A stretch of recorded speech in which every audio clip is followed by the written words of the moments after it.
Hello, Internet world, and welcome to Tuesday Night Live with the House Heroes. How's everyone doing out there? We are real estate agents that are here to educate, empower, and teach you all things real estate. If you like what we're talking about, do me a favor. Click the follow button. Smash it. Yeah, push that like button, and right off the bat, you got to say hi to us. Go ahead and say hi. If you have any questions, put in the comment section. We're more than happy to answer all your questions out there. I know it's a crazy time in real estate. It's been that way for about a year and a half now. But we're here to answer all your questions to make you feel comfortable about, I don't care, purchases, refis, everything you need to know about real estate. That's what we're here for. My name is Troy, and this is... I'm Ryan. Hey, and Ryan... We've been kind of out in the dark here for the last month or so. I know Ryan's been on vacation. We've had some crazy times in the real world, crazy times. Absolutely. We just got caught down, got shut down in COVID madness. Lockdown 2.0. Right, like by the dictator in Sacramento. So I know a lot of you out there have many questions about that. You know, can I go buy a home still? Is this Yes. Please do. Absolutely. I mean, we rolled past them the first time. Now we're going to roll past them the second time. Yep, absolutely. Well, it's good to be back in Cali and all thought out and really excited. So, I wrote this up 2 weeks ago. We've been talking about it. So these are what we're going to be covering tonight, regarding FHA requirements for the home. It's one of the number one questions we get asked. And actually, people are normally pretty excited to go get a home. They're all excited. Hey, I got this approval letter here. It's FHA.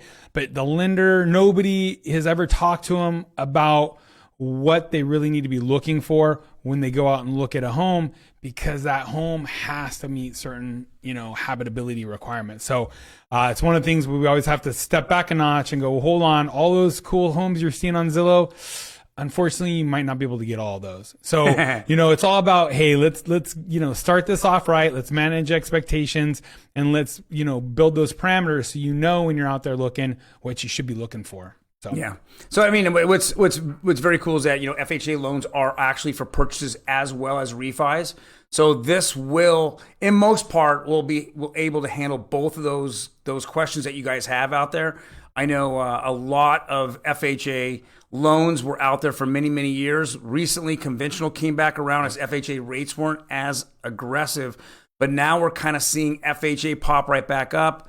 And we're going to go over the differences between FHA and conventional loans, but mostly kind of hone in here on what the importance, the details of an FHA loan, why agents want to take it and accept those offers, why some of them don't want to accept these offers that are FHA, and they rather accept cash or conventional. Yep. And so we're going to keep in the news short today because we got a lot to cover. But the number one thing, chief economist for National Association of Realtors came out and told us what we've been saying for the last couple of months to you guys. We're expecting a brisk winter in the housing market. We expect things to keep up at an increased pace, way over the norm for this season, and still up from the summer as well. So we're seeing it out there. I know, Troy, you're out there showing homes every day, and it's still hot, multiple offers.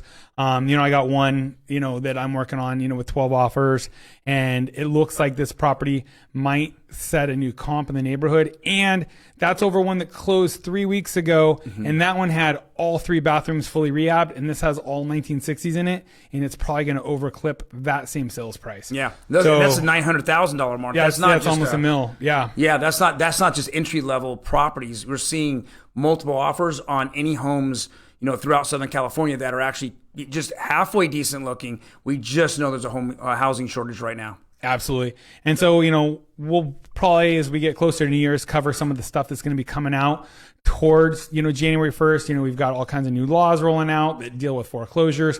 We'll be talking about, potentially, some of Biden's, conversations and speeches about what he's talking about, possibly a $15,000 home buyer tax credit. I sure hope he doesn't, because honestly, I think that'll just crank prices up 15 grand more right off the bat. But really, it's just, we'll most likely be having new loan limits, both FHA and Fannie Freddie, the FHFA, all that stuff. We're hoping and most likely going to see raised loan limits into, the 4 counties right around here and in most of the U.S. So I want to do a couple shout outs before we jump into it. Absolutely. I want to say, what's up, Jay Libras? He says, class is in session. What's up, y'all? So it's good seeing you back on here. I'm so excited to be back with Troy, tackling these conversations and subjects that we get asked all the time. So, those of you out there watching this right now, I just got to say, you guys are already like worlds ahead of the typical buyer who's, seeing a couple homes online and going like, all right, I think I'm going to get that. So, I'm really excited you guys are out there educating yourselves. So kudos to you guys. So tell me, Ryan. Yeah. So I get an approved FHA loan. It's Let's time do it. for me Let's to buy go a house. out and buy a house. Let's do it. Buy a house. Any house you see. Unfortunately not. And that's what we're going to break down to. So, with an FHA loan, FHA stands for Fair Housing Administration. It's, let's just call it part of HUD, which is Housing and Urban Development. So it was swallowed by it. So it's a division, I guess, to keep it simple. So it's a government agency. And basically what happens is this loan is actually insured by the federal government. And so if you default, if you walk away, if you get foreclosed on, the government is telling that lender, hey, we got your back. We're going to basically pony up and settle up, if you get hosed and take a loss because this buyer walks. And because of that, a couple things happen. One is you're paying an insurance policy. There's an FHA, fee. There's funding fees, things like that. And that money is going into the government's, coffers and what have you. But because you've got this insurance, it allows the lender to give you a lower rate with less down payment. And that's why, a lot of times you'll hear about this as a first-time home buyer program. It's not really a first-time home buyer program. You just can't have, over a certain amount of FHA loans. But it's insured. It's federally insured. And because of that, condominiums, houses 1 to 4 units, houses to multifamily, and even manufactured on permanent foundation, they have to meet certain requirements, both of habitability and lendability. They want to make sure that you are not going to walk away from this home because you bought a lemon. So they're going to be out there protecting you because they don't want you to buy a lemon and be like, all right, I'm walking away from this thing and get foreclosed on. So basically that's it. Because the lenders are bearing less risk, they're going to be able to give you this limited down payment. And then you got to remember there's layers on top of this. So if you're getting a down payment assistance, it's a bond program, they're paying, portion of your 3.5% down. Maybe they're helping with closing costs. So those bonding programs are basically just a layer on top of this FHA loan program. Were you gonna say something, Troy? Yeah, I mean it's risk. It's called risk reward. I mean, That's it. If there's less risk, then the government's going to give more reward back to the people that actually qualify for FHA. And just like with anything, your FICO score dictates Absolutely. how good or how aggressive they are going to be with your interest rate. So again, the higher the interest rate, the less risk you are, so the more reward they're going to give you on an interest rate here. So what's the purpose benefits of an FHA loan, Ryan? Well, really the purpose is they want to stimulate the real estate economy. Right. We know that true, I just totally blanked on that one, but net worth. It's just the housing market. If you look at just when you go out there, the market itself. When companies, the huge companies on conventional loans are tightening their guidelines and they're lending less and less money, FHA comes in and says, okay, we're still that entity that's going to allow you to go out and buy a home. They're not flying up and down with the stock market. They're not, you're not being affected by world happenings.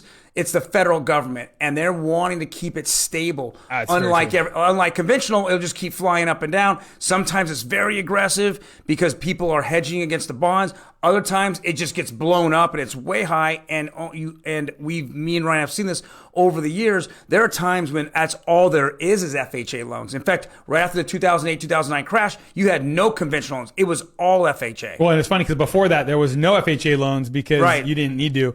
So it was all conventional and crazy loan programs back in 2004, 5, 6, which led to the need for the FHA loans. But what I was going to say is, the the purpose of this FHA loan is to stimulate, the real estate market, and also to create home ownership, especially in underserved markets. People that are, out there, the lower socio demographic, markets where they don't have the down payment. They don't have, family members they can borrow a down payment from, get gift funds from.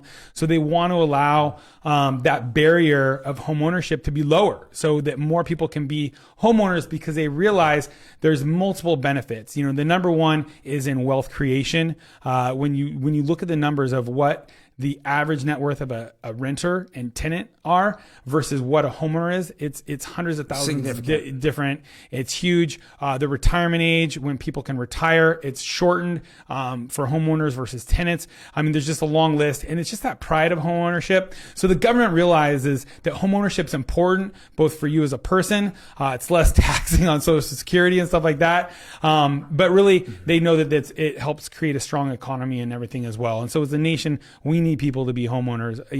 A really large amount should really be homeowners to keep it healthy. So this is one of their programs that they have to help stimulate that real estate market and to allow people to have that path into homeownership with a lower barrier. I think you kind of answered all these questions. So, it's designed for low to moderate income borrowers. It requires a lower minimum down payment. And the big thing is lower credit scores. So, that's one thing that we saw, in a big rubber band reaction when COVID first hit, is some of those credit scores got popped up. Lenders just weren't doing it because they were worried that, that person was going to default before that they could even sell this loan into the secondary market. So you saw some credit tightening, but really the guidelines never tightened. Just lenders' appetite for what they were willing to fund kind of tightened. But yeah, so it allows you with lower credit scores to get into a house. What are you hearing out there in the market right now? Well, let's elaborate on that. That's interesting. An FHA loan, it has guidelines. The FHA has guidelines, but every lender can then put a layer of guidelines, making it even tougher for them to actually loan on FHA. So they do that because they have a little bit of risk and skin in the game. And so they want to make sure that if they're going to go that route, in a free market that we have today, it's conventional. They'd rather do a conventional loan than an FHA loan. They'll just tighten those guidelines. And so even though the consumer is getting a good deal on FHA, you're actually paying more for it typically if they screw down the requirements, if they add those layers on there. So it's very interesting how the market is a little bit manipulated there. And I think that's kind of going to be a hot topic going forward on it, because it just doesn't allow all free markets to roam. Yep. So, Ryan, what's the different types of FHA? Let's go back to that. Yeah. So basically you can get FHA loan on a condominium, a manufactured home on permanent foundation, 1 to 4 units. But again, it's got to meet certain criteria. So let's kind of go in and define some of these things. What is a condominium? Condominium is a type of ownership. It's basically you own the airspace in. So think of the room you're in. You own from the, that inside of that drywall in, you own that airspace, plus you own a percentage of the homeowners association who owns that area, structure, and the property underneath and all the common area. So if there's 100 units, you're going to own roughly 1/100th of all of the land, all of the common areas, the pool, the this, that, and the structures. But you have the ownership of that airspace. Then you also sometimes have exclusive use areas, maybe a patio, a strip to park on or something like that. So that's condominium. Now, what's interesting, people think of like, oh, this is a condo, that's a townhouse. Well, a townhouse can be a condominium. Single family residences, you would normally think a freestanding house, it can actually be a condominium. And we're seeing a lot of those with new builds right now because the land was zoned for condominiums. So they're building houses, but they're still staying condominiums. So just keep in mind, condominium is a form of ownership. And if you got questions, just ask your agent to explain it in a little more detail, or hit us up here, especially if you're looking at a specific house, or, condo townhouse, we can really break it down and explain it a little bit better, because when you get into some of those freestanding homes, it is a little bit different. You normally still take care of the outside of the structure, whereas in a typical condominium, where it's a multifamily, the HOA is going to take care of all of the exterior expenses and things like that. So that's where people get a little confused, like, wait, what? Just remember, it's a form of ownership. So multiple types of properties can be a condominium. So, and this just kind of goes over that a little bit as well. So now, how do we know if the condo we want is in an approved complex? This is where it gets tricky. For you to get an FHA loan on a condominium, the entire complex has to be approved in most cases. Now, I'm going to do a little asterisk there. Technically, you might be allowed now to get what's called a spot approval for just one unit, and we'll kind of cover that in a little bit. But the HOA, the Homeowners Association, has to apply to HUD to get approval. They got to pay a fee. There's a lot of paperwork. They have to provide all this documentation, their budgets, their financials, how many people are in arrears on their HOA payments and things like that. So what you're going to want to do is, if you're looking for a condominium, you want to go onto HUD's website. Just look up FHA condo, approval, or condo list. They'll take you to a link. It's HUD's list. You can factor down by state and county, and then put the name of the condominium complex in there. Not the address, not the street name. It's got to be, the actual complex name. So it might be, the Oak Tree, HOA, or the Oak Tree condominiums, or Smoke Tree condominiums. You'll put that in there. I try and put it the least amount of words possible. So I would do Smoke Tree and the county, and then pop up. If it shows on there that it's approved, you're good to go. The issue is, these approvals normally only last 2 years. So you really want to be careful and look and see if it's already, relapsed, or if it's about to expire shortly, because you're going to need to act fast on that. Now, if it has been approved in the past and has been recent, you might be able to get what's called a spot approval. That's where, while you're in escrow, your lender goes to HUD and says, hey, this meets all of the criteria that you're looking for. We want to get this one unit approved, and they'll approve that unit. There's lots of regulations on this. Only a certain amount in a certain complex are allowed to be spot approved. And you've got to find a seller who's willing to wait that extra period. In a normal 30-day escrow, you might add on 14 to 21 days to get the spot approval. So it's a risk for the seller to actually go in and get that spot approval. And in a hot market right now, honestly, most sellers just aren't doing it. They don't need to. There's a conventional buyer walking around behind you who's willing to buy it, and they don't have to take the risk that they might be just wasting those 14 to 21 days. So just know that it's a possibility out there. If you see a home that's been on the market a while, and your agent talks to their agent and they're willing to take the chance, great. I've talked to some agents, and the first steps are then to talk to the FHA. To talk to the property management, and to see if they have any idea on whether or not they've applied and whether or not they think they could get approved. So I won't dive down that rabbit hole too much any further, but just know that there's a possibility out there. Ask your agent about it, ask your lender about it.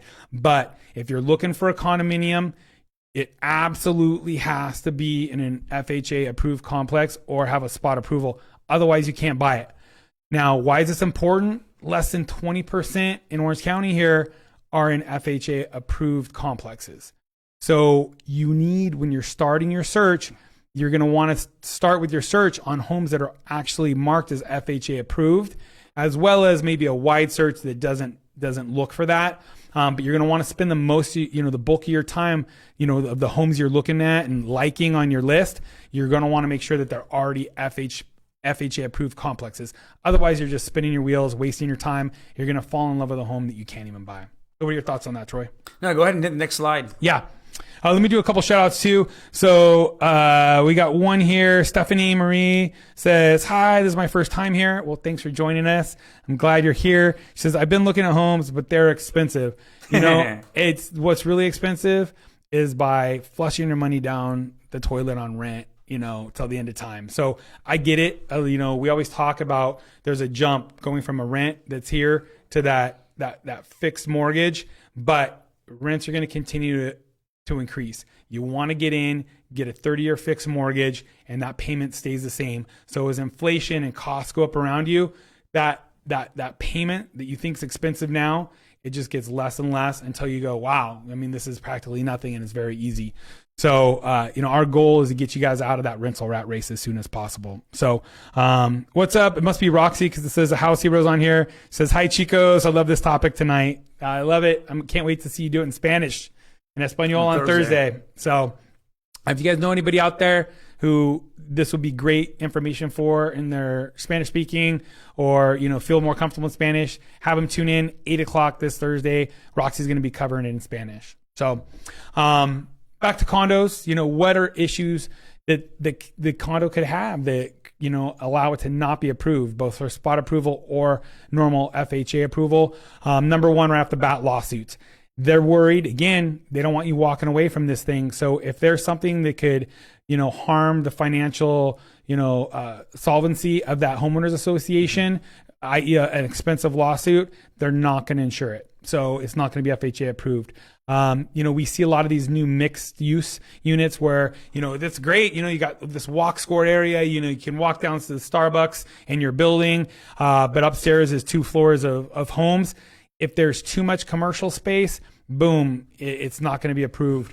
If you don't have enough money for reserves, you got to remember, in a traditional condo, like most people think, the HOA is paying for roofs, is paying for the exterior maintenance, paint, termite, the pools, things like that. Maintenance. All of that stuff has to be, taken into account. That roof's only going to last, let's say, 20 years.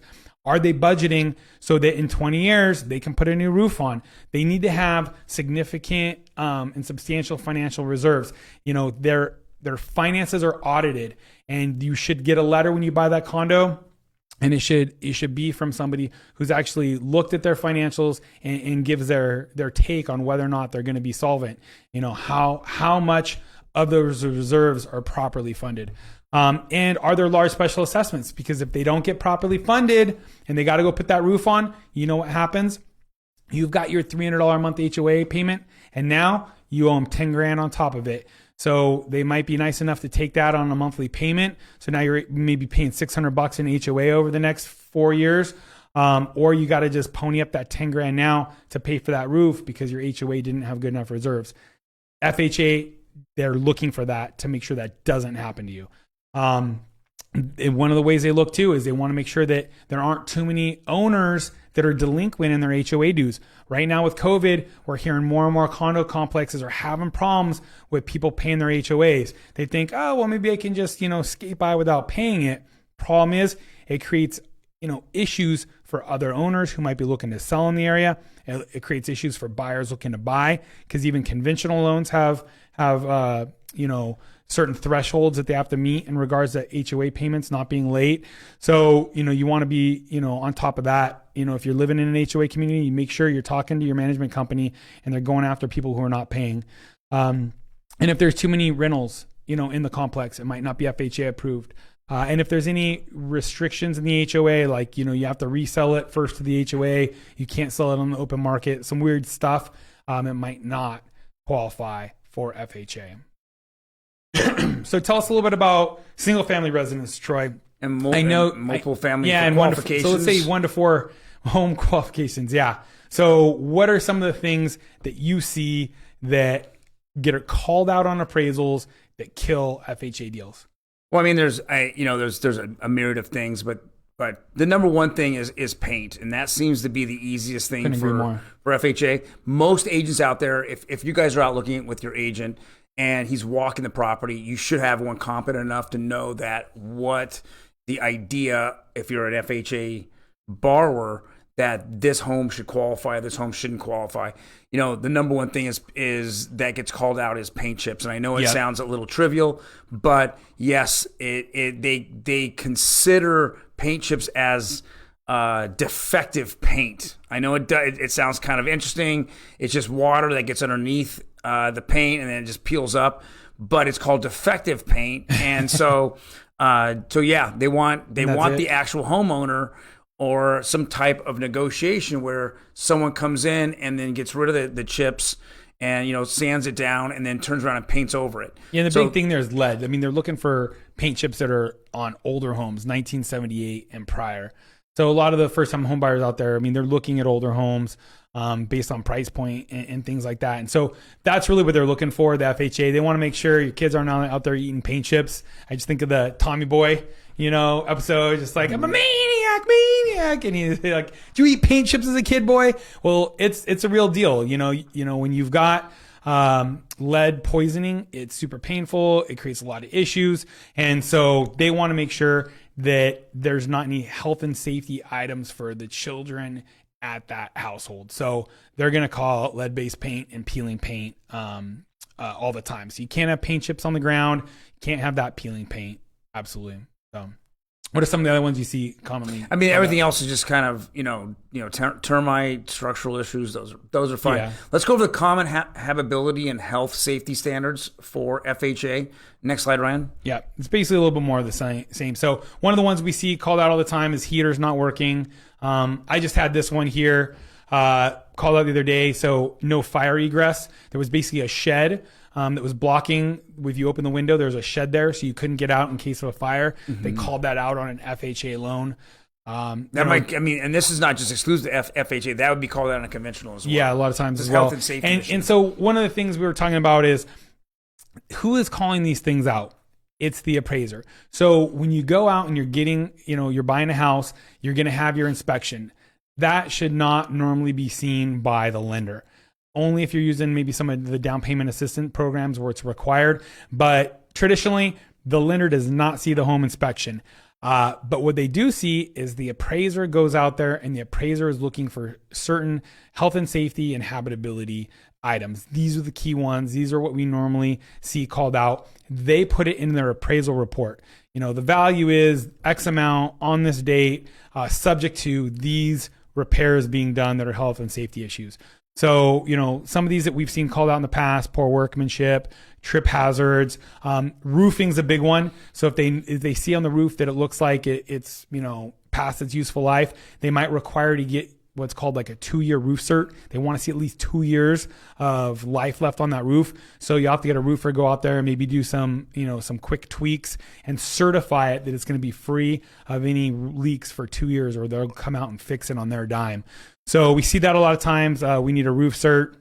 A lot of, open wires, fraying wires will get called out, defective floor finishes. Those are some of the key things that we see called out, as well as the broken windows and the lead, the paint chips and things like that. So the real deal is what happens. You're in escrow, you've walked this with your agent, you saw some peeling paint, you like this house, you want this house, appraiser calls it out along with, maybe a roof cert or something like that. Where do you go from here? Is it killed? What's the next step? So what are some of our options, Troy, if the appraiser calls out, a laundry list of issues with the house? So typically, obviously, the seller does not have to qualify for the buyer's loan. Absolutely. I'll start with that. But typically with buyers that, if you have a good real estate agent, he's going to ask the seller to cure those problems. And I would say probably 70 to 80% of all sellers will cure those problems. They want to sell their home. Yep. They want a home that is safe and has all the health and safety issues already taken care of for the new buyer walking in the house. So that's number one. Number two can be negotiated. Those repairs have to be done, and the appraiser has to come back, and then he takes a look at them again and just signs off on them. So with that being said, great point. Sometimes you'll have a buyer come in and say, okay, I'll have my crew go in there and do it, though I have to now there's a lot of legalities that's involved in that, because if they don't actually end up qualifying or whatever, you're actually curing someone else's house. So there's some legalities there. But that's actually one of the two real big options that everybody has. And again, most common, yeah. 80% of the time or more, the seller's going to come in and go, hey, I want this house sold. I don't want to start all over again. then I'm limiting the amount of people that are able to purchase my house, because now that FHA appraisal sticks with this house for 6 months. So I have to go look for somebody else. I have to go look for a conventional owner, a cash buyer out there. And now I've limited my options of people who actually can actually buy my house. So that's what most sellers will do. You just brought up another great point. So you want to remember that an FHA loan gets tied, an FHA appraisal gets tied to that property for 6 months. So if the appraisal value comes in short, it's stuck with that property. So if the seller doesn't want to work with you on the price, then they can't sell it to another FHA buyer unless that FHA buyer is bringing in the difference over that amount. And same thing, these issues that need to get repaired, they're going to stick with that property for 6 months as well. So, Troy nailed it. Those are the main two things. Normally a seller, I'd say you're spot on, right? 70, 80% of the time sellers fixing those things. Otherwise you're signing a hold harmless, and maybe you're going to go out there as the buyer and scrape and painting it, if the seller is willing to do that. So, those are the main two things. And there's a third option. And this is one that we don't see very often out here, because normally, you're able to get it, negotiated out with the first two options, but you can flip it to what's called a FHA 203K loan. And that's a renovation loan. So maybe the appraiser calls out some pretty expensive items. Maybe you can't get a roof cert and you need a whole new roof. I just had one recently where they called out, they saw a little crack in the foundation, and there really was a foundation issue. And that had to be remedied. The seller didn't want to do it. They didn't want to pay for it. They didn't have the money to pay for it, but they were willing to take some extra time and allow us to flip this loan to what's called an FHA 203K. And it's a renovation loan. We went out there, we got bids for all the work that the buyers wanted to do. And then at the close of escrow, they had their contractors go out and do the work. The lender paid the contractors, and then they moved in. And in that, there was a secondary, basically, loan pool. So they have one loan amount for the entire amount that they're paying on, and that those side funds, it had enough money in it for them to have, I think it was 2 months of their mortgage paid, since they weren't living in it while the work was being done. And they had an extra 10% pad on top of those repairs. So if you guys get stuck, just know that you've also got that option of flipping it to a 203K if your agent's able to negotiate that with the listing agent. And you can also just go into a fixer property that you want and do an FHA 203K right off the bat if you're able to get a seller that's willing to take that offer. Right now it's hot, but you've got some dated properties out there that are a little bit overpriced. They might be sitting on the market a long time, and so you might have an option to go in there and buy that home that's a fixer and have all of those repairs financed into the loan up front with an FHA 203K loan. And so we're going to talk a little bit about that next week as well. So, got anything else for us, Troy? Well, I think that we've gone over kind of the FHA scenario here. I mean, for most of you out there, when you're beginning the process, the first step is to get approved and consult a professional loan advisor, financial advisor, loan officer. They're called many different names, but that's the first step.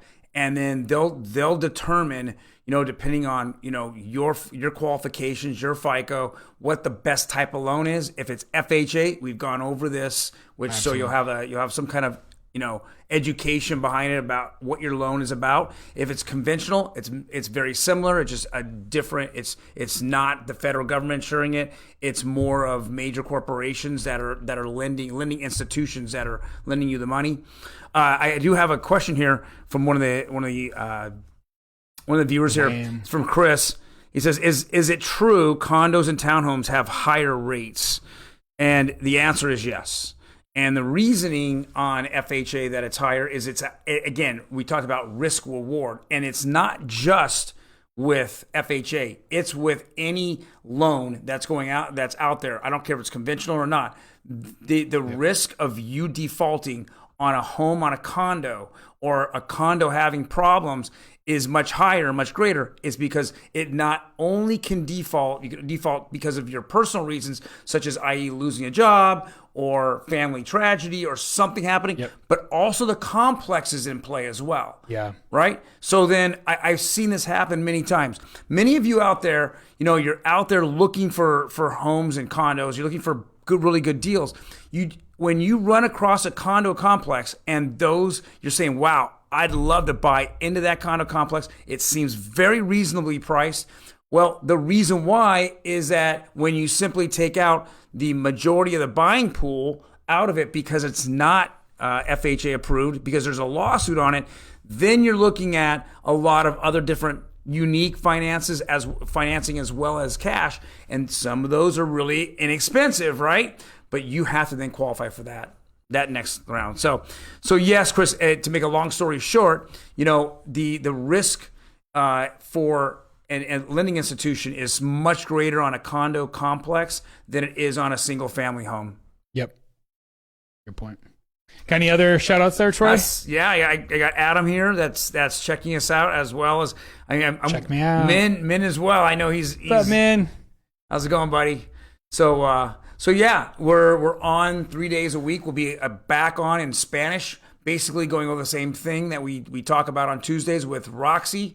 She's going to go over that in Spanish at 8:00, and then on Friday you get a big treat here. You get deal of the week, the best deals that we see all week long as we go through the MLS, scour the MLS for our clients. We'll pull those best deals out and then we'll present them to you, and then right after that, on Friday night, we'll come out with weekly market update. We're giving you the latest news and the latest numbers in Southern California real estate from all 4 counties: Orange, Riverside, San Bernardino, and LA County. We're going to give you those numbers so you can actually make educated decisions when you're out there looking for homes and see what's happening with the market. Right. I love it. Well, thank you guys for joining us. I know there's a lot going on out there, all the craziness. So hopefully you guys are doing well. Thanks for joining us. And I'd love to see you guys Friday when we hit deal of the week. So, all right. Take care and be safe.